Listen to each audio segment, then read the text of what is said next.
Hey, it's Free Falcon again. It's been a minute since I made a video, but I've been thinking up some content ideas, so we're going to be doing a little swath of them here in the next couple of days.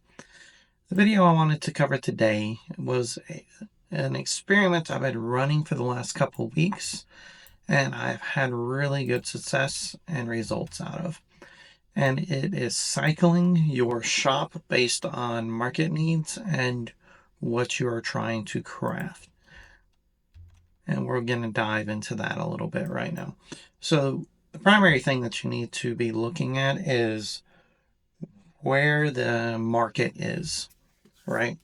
And so when we are trying to grind for XP and money rather than crafting awards, a big thing that we're going to be utilizing is the market. Because trying to do that simply by crafting inside your shop is not effective. It's no way that you're going to be able to craft enough items quickly enough in order to do that. And so how I start is looking at the market. Or if there are items below value that you can readily buy that give good XP, which are typically tier 12 and above, if you can afford that. This does depend on your level. This is a sort of higher level strat right now.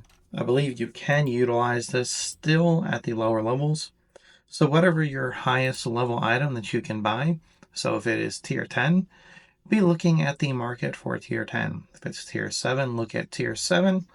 Whatever you can buy, if you can pick it up at or below value and offload, then you need to be limiting your crafting and increasing your storage and energy production so you can mass sell inside of your shop.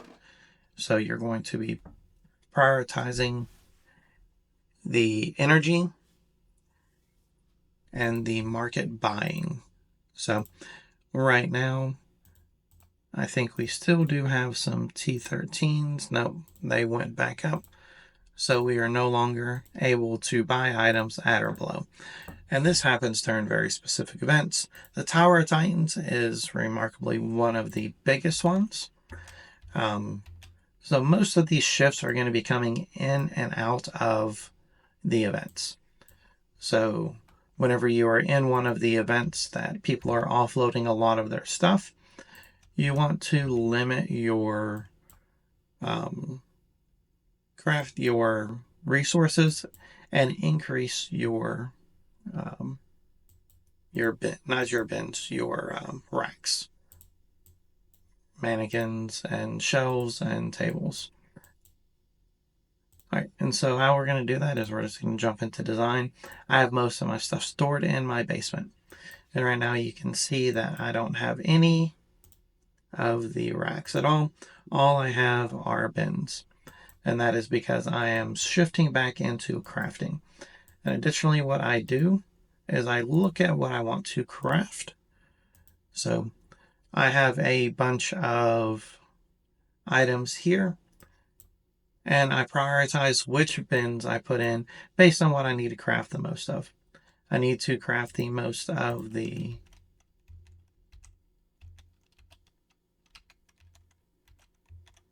iron items right now. And so I prioritize the iron bins, and predominantly the items that give me the most problems are the essence and the gems. And so I'm ensure that I have those up as well. And the best way to go about that is when you're cycling, you're also upgrading additional items each time. So I keep 2 slots out here. We can go and throw him back in the basement. He doesn't really need to be out. So I keep 2 items out that represent what I'm trying to craft, and I'm increasing those as this cycle goes. Now, next cycle, which is going to be when the next event kicks off, which is, I believe, the Dragon Invasion. I think it said it's coming in. Yeah, Dragon Invasion's coming in here real soon. So we want to be prioritizing crafting because the items are going to be at a all-time high as far as purchases, especially the higher tier ones, specifically the blues.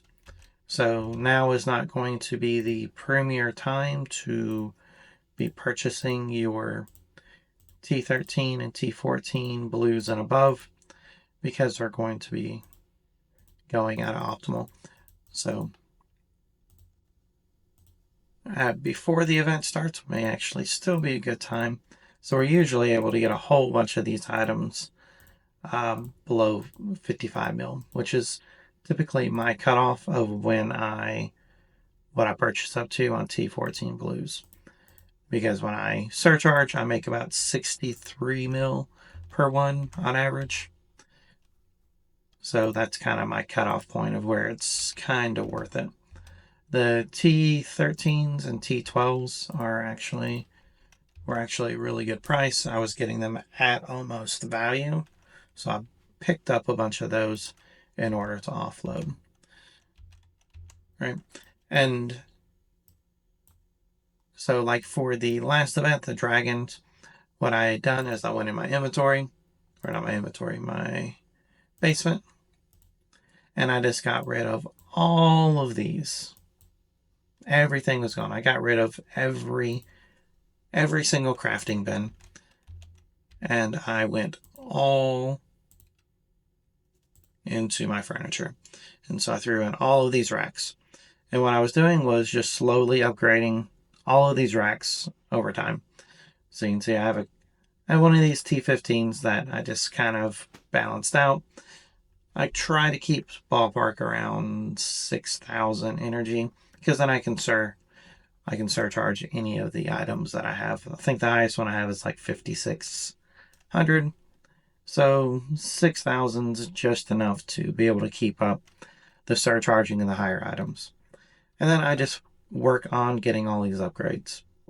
And it's kind of twofold. So one is the energy expenditure, is I get around 7,400. But the next biggest thing is going to be your actual storage capacity. So whenever you put down a new bin, let's go into our inventory. You can see that we can hold 1188 items, and we'll just shift out. Let's see, we don't really need, we can take away one of these without it being a loss for us. So let's go design, basement, and let's take away this one. So we're going to store that in inventory. We're going to go in here. No, we need to get back into our furniture. And we are going to place this in shop real quick. All right, now when we go in here to the inventory, you can see that we gained storage. We gained 12 storage. So we went from 1188 to 1200. See? And now when we store it again, it's going to go back down to 1188. And so when you have a whole bunch more of these, that's going to just compound the amount that you can buy and hold as well. So if you got another 15 to 20 of those, that's a big boost to your storage capacity. And so that allows you to go through, buy as many of those items during those events, store them, and be able to come through and mass sell as much as you possibly can. And that's going to give you your big boost in money with surcharging the T13s, T14s, or whatever it is that you can afford. So if you can afford to do, if you can only do T8s or T9s or whatever, you'll have to pick that strategy. Now there are certain threshold points throughout the game that the strategy just doesn't work with. Especially lower ones, you're not going to be able to go through and buy blue items at the values that you're going to make money. So if you are, I think, like specifically around like T7, right? You're not finding any items. So you can get this, but it's like 10x. You're not going to be able to buy this and offload this for any amount of real money at all. So you'll just have to go through. Let's see, T8s, we're going to get, not a whole lot of options. When we get T9, we're going to start seeing more, but they're probably around the 10x or a lot closer to it. Where it go applies plus. There we go. I was wondering why that was looking super weird. Yeah, so it's all around the 10x stuff here. So not really the greatest of strategies, which we're in gem price. There we go, gold price. Now we're finally right, but still looking weird. But yeah, so nowhere near the 2x mark. So as we go up, it kind of inversely goes, and you'll see that each tier gets a little more affordable when we get into the blues, which is weird. So here at T11, we're actually at a profit, right? We can buy these at 5.8, 2x, which would be the surcharge base, is going to be 6, so we're guaranteed to make 150,000 and a pretty good amount of XP because the blues sell at 1.5. So selling one of these is essentially or selling 2 of these is essentially equal to 3. So this would be even better because 2 of that is 7.2, 7.3. So we're looking at making, 1.3 and some change off of those, right? So that gets pretty good. Now when we go up higher, 12, you're going to see that the margins are even better. So, right, we're like at 12.5. So, I mean, we're looking at 6 mil or so. Now, they're usually not that low. They're usually around the 10 or so. But we're coming into the event, so people are not offloading these as much. And the same. So, my auto buys for 13, I usually auto buy up to 20-ish. And because these usually sell in the low to mid 30s. So a benchmark I try to make is about 10 mil per surcharged item. I think it's a pretty good return. And I prioritize T14s over T13s, mostly for the fact of the when you come in with the workers, you have these plus 10% surcharging or merchant XP for T14's items. So whenever you sell this, you get another 10%, and it stacks across the board. So as you get more of these unlocked and upgraded, you get a lot more. So I think I have like 3, 4, I think I just have 5 right now. Yeah, 6. All right, so I got 6, pretty sure. So that gives me access to a 60% boost in XP for T14s. So that is pretty nice. If I am looking at just grinding XP. Now money, I believe money is going to be prioritizing T13 blues because you're able to make 10 to 15 typically per item. And they're a little over 1,000 cheaper to surcharge. Because as you get higher up on here, it is harder and harder to get those items. Because you get 10% of whatever your missing energy is. And then you lose approximately 10% of the energy that's left. That you have, I believe. I really haven't figured out whatever happens when it backfires with this. Because, when you're up around your max and you have a backfire, you lose way more than what you gain back. So you actually have to hit like 2 or 3. But it's the inverse when it's down here. So you don't lose anywhere near as much whenever you are lower down. So when I get close to my threshold, what I start doing is stop small talking and only discount and just straight sell, depending on what it is. So I'm getting pretty close. I don't like to discount these. So, and we always auto surcharge any of our blue items we're picking up to do so, because that's the point of what we're doing. Getting that XP, getting that bumped. So within an hour and a half or so, I usually get around 1% or so of stuff. So regardless of what you're doing, it's just going to be a grind when you get at the higher levels. Now, let's go over what we do whenever we don't have any items to craft, right? So if we don't have any materials, what do we do with our slots? And this is what we come through and we do our fusions. So during this time, we also want to stockpile up, and I don't do any fusions during crafting cycles. So I ensure that I don't do any of that. I wait to do all of it whenever these are gone.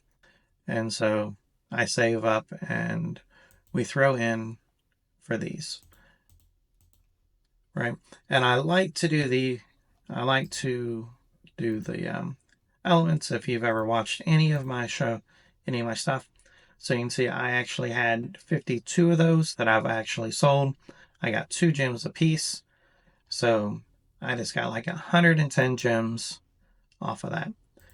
So it's not going to be enough to single-handedly turn the game around for you, but it's going to be a steady influx of gems, right? Which is what I like. I'm not trying to go for one of big boost stuff. And there are other things that probably have a better return. But what I like about this is it's kind of a no-brainer thing that I can just jump in and grind out without having to put a lot of thought into it. And let's go back and just do 9s. And what I do is whenever the events come around, I pick these up. I pick up the green ones anytime I can that they're low. So this is not exactly low. This is about what's going to happen during the events that we want. So I just try to keep it around a mil or less per item. So it's going to take 5 of these. So 5 times a mil. So at the max, you're going to be dropping 5 million. And even 5 million for a gem, I feel, is a pretty good trade-off for me where I'm at the game. I think most people try to keep it around 3 mil a gem or so. But if, let's say that you get 2 or 3 gems, which is very possible off some of these blues, you're going to have those numbers down. So if you're getting 3 gems off of 5 mil, you're like 1.3 or something. So that's not too shabby of a return, right? So you're going to be able to grind out gems, get these up to be able to use them for the shops. All right, well, I think that pretty much steps through my cycle. We'll just do a quick overview. So it's going to be event-based, and it's going to be based on where the market is. So you have a lot of cheap items that you can purchase and resell. You are going to focus on that, and you're not going to be crafting any items or very limited items. You're going to be doing your fusions during this cycle. And then whenever the market rotates, during that rotation period, you're going to throw back all of those racks, and you're going to throw out your bins and be growing up. Going to be specializing in towards a specific item each rotation typically. That way you can prioritize that. All right. Well, thank you for watching, and please like and subscribe.